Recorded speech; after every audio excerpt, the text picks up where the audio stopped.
St. Lucia, this is Open Mic, and we are back here again with you. My guest today is Mr. Dennis Springer, who leads No Introduction. And we have many topics to discuss today. But before I embark upon all the topics, I want to say a big thank you to all those who came out last Saturday when I was launching my book, Room at the Top, in the Grosvenor area. It was quite exciting for me because, you know, for many years I've been asked to write a story in my life, but I shied away from it for more reasons than one, because I don't like what I saw as a sort of a boastful attitude. But talking to my friends on a one-to-one basis, people who I can really trust, I was definitely wrong in that area, and as a result I decided to embark upon my autobiography.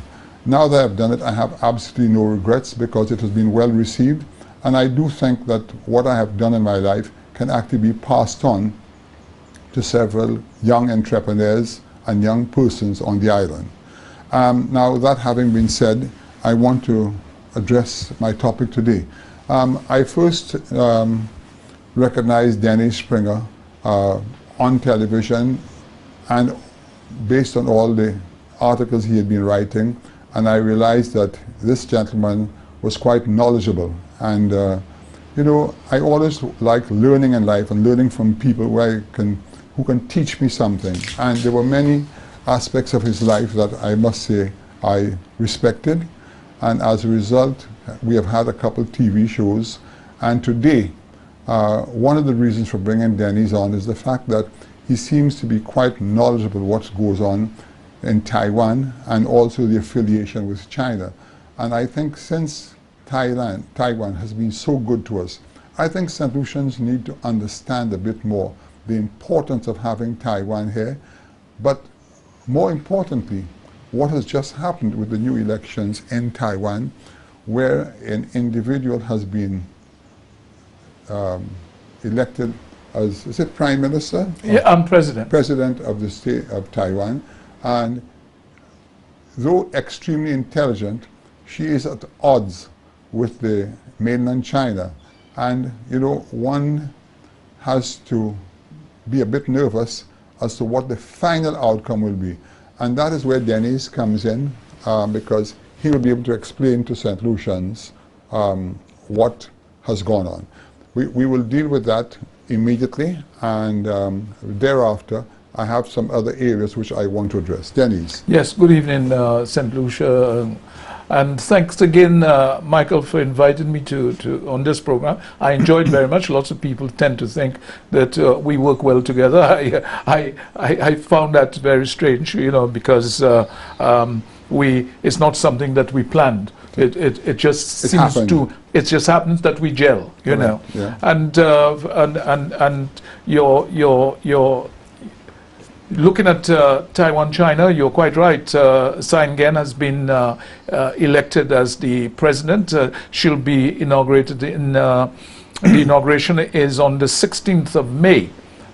They always give a little time between one president, the transition to take place.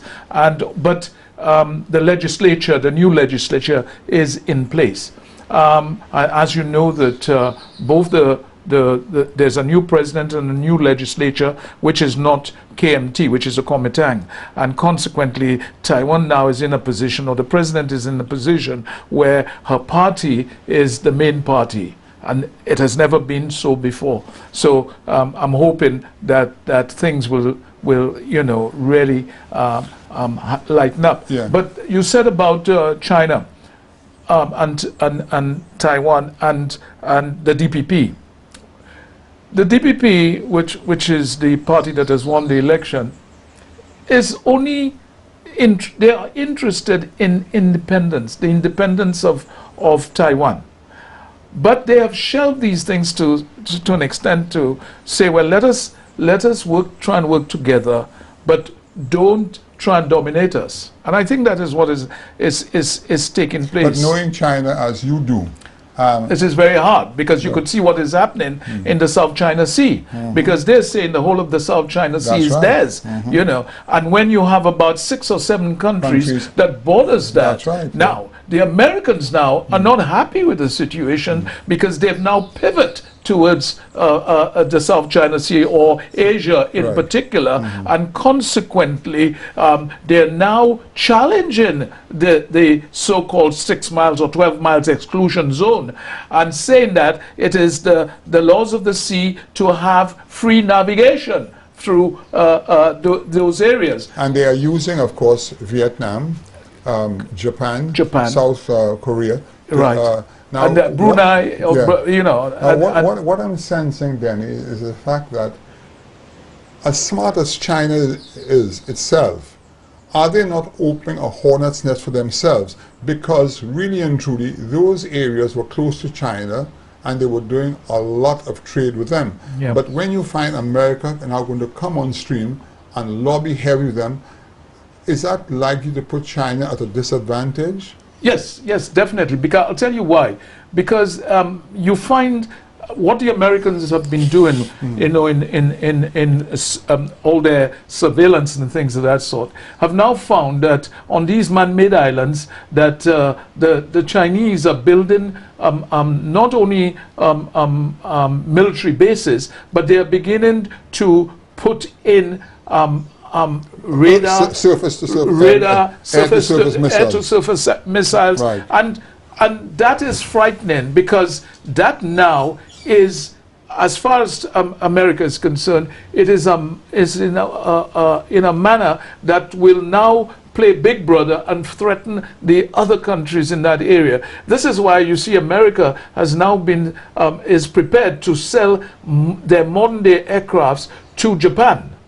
And they're telling the rest of that area, Vietnam also, would you believe it, Vietnam, to get behind Japan more or less, and telling Taiwan themselves to align themselves with Japan. Isn't it amazing? As you know, the China-Sino War, the wars that they have had, Japan has always been more successful. So consequently, I think that Xi Jinping is playing a game where he wants to dominate that area.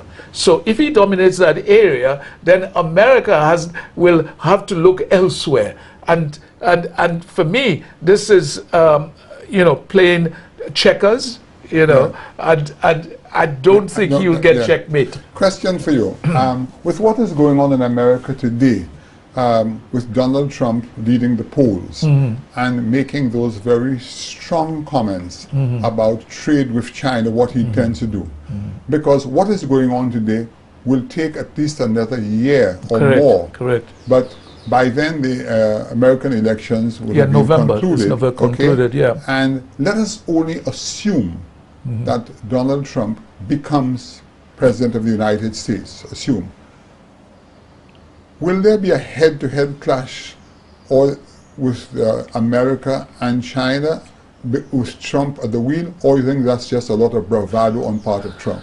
I think it's bravado on the part of Trump, because Trump, you know, before elections, people promise a lot of things. We saw it here, you know, even in our last election. Lots of things were promised, but when you get in there, it's a horse of a different color. Exactly, and you realize that you cannot deliver. Now, a lot of things, the reason why they can't deliver maybe is because world events do affect us these days, because we are not in isolation, or we are not practicing like the Americans did during the First World War, Second World War, isolationism. We are part and parcel of this global world. So what is out there are going to affect us, and a lot of them have never taken that into consideration. I think Trump is doing likewise. Trump is going to do anything to win, to become president, and consequently, when he gets in there, he has to work with China, because if he can't work with China, you have a problem. I think we all have to try and work with China, but what we cannot do is to allow China to dominate, because what is happening, you could see even at the United Nations with Pyongyang, which is North Korea, with their nuclear test. The United Nations is asking for more stern sanctions sanctions against North Korea. Yeah. But China is refusing Yeah. to go along with the United Nations Yeah. and America. And you have Russia now taking that side also. Yeah. So you have a problem now where you see the world is beginning to split again. Yeah. And the thing about Xi Jinping, which is the president of China, is that he wants to be the strong man. Yeah. Or the strong leader in the region. mold of Chairman Mao. Yeah. That's what he wants to be. Yeah. Now, that having been said, you know, we could go on and on with this Yes, thing. oh good Lord, yes. Dennis has given you the inside of it, and many St. Lucians, I think, in his few words, will understand exactly what the situation is over there. Now, although I mean America is our ally, I respect America a lot. They have done many things, but there are areas in which I think the U.S. could have helped up a bit more, and that is, first of all, we should not lose sight of the fact that it's because of the U.S. and their trading partners like Chiquita and Dole that we lost our banana industry. Correct. Okay, that's number one. And very recently, I had the liberty of talking to a very knowledgeable young gentleman called Mr. Rory McNamara, who's actually quite knowledgeable in the field of offshore banking. And because last week I had on two very prominent citizens in the name of Mr. Fred DeVoe and Mr. Frank Myers, discussing the details of what is happening presently as far as the corresponding banks are concerned. Now, St. Lucians, it's not a regular topic in St. Lucia, but I want to say to St. Lucia, it is extremely worrisome because this could put a very serious clamp on our movement of funds to and from foreign countries, because everything in US dollars must pass through America. But what Mr. McNamara indicated to me, and actually sent me some information on, is that sooner rather than later, all these islands like the Bahamas, Barbados, St. Lucia, Cayman Islands, Antigua, who Bermuda. make Grenada, Bermuda, sorry, yeah, and who earn a fairly good living from the financial sector, may be downsized tremendously because the U.S. has now handpicked the state of Nevada to do all of that. And you know, it is difficult to deal with such a situation where you have most of the financing in the world comes from the U.S. And once they start going over there and attracting all the individuals, the customers from places like Switzerland and around the world, we are going to have a serious problem. We have just come to the end of the first segment of our program, and when I come back, I will highlight more on that to St. Lucians.